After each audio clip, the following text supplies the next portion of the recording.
In today's video, I'm going to show you how to master subitems in Monday.com so you can organize your projects with more structure, more clarity, and way more control.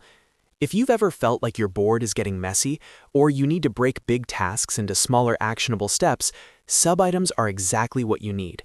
By the end of this video, you'll know how to create subitems, customize them with columns, and manage them efficiently. And if this tutorial helps you out, make sure to hit that like button and subscribe to the channel for more Monday.com tips and tutorials. Let's jump right in.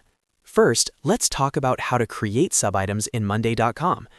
Start by opening the board where you want to add more detailed task breakdowns.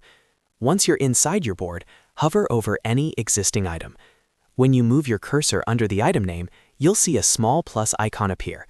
Click that plus icon and then select Add Subitem. Instantly, a new subitem row will appear nested under your main item. From here, you can rename the subitem to reflect a specific task or step you want to track. This is perfect for breaking down a large project into smaller pieces, like turning a website redesign item into subitems such as Create Wireframes, Design Homepage, and Review Copy. Here's a pro tip to speed things up. While you're inside an item, press Shift+Tab on your keyboard. This instantly creates a subitem without needing to click the plus icon.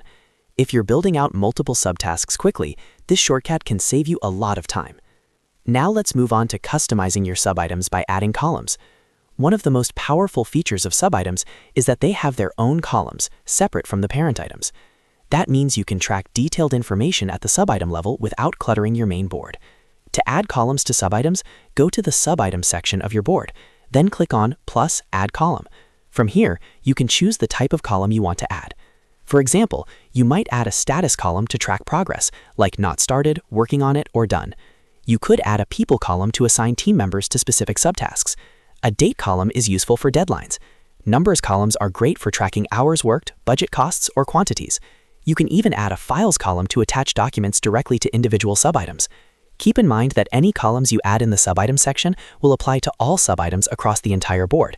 So before adding too many columns, think about what information you consistently need to track at the subitem level. This keeps your workflow clean and standardized. Now let's talk about managing visibility by collapsing and expanding subitems. As your board grows, it can start to look crowded if all subitems are expanded. To collapse or expand them, hover over the left side of a parent item.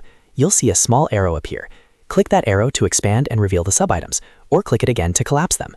This allows you to quickly switch between a high-level overview and a detailed breakdown. If you want to clean up your board even faster, you can use the board menu to collapse all subitems at once. This is especially helpful in meetings or presentations when you only want to show the main tasks without overwhelming viewers with too much detail. Keeping subitems collapsed by default can make your board much easier to scan and manage. When you combine these three skills, creating subitems, customizing their columns, and managing their visibility, you unlock a much more powerful way to use Monday.com.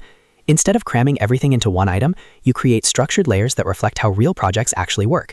Big goals at the top, actionable steps underneath, and clear tracking at every level. So that's how to master subitems in Monday.com. Start by adding them to break down complex tasks, customize them with the right columns for your workflow, and keep your board clean by collapsing and expanding as needed. If you found this tutorial helpful, make sure to hit that like button and subscribe for more simple and practical Monday.com guides. Thanks for watching, and I'll see you in the next video.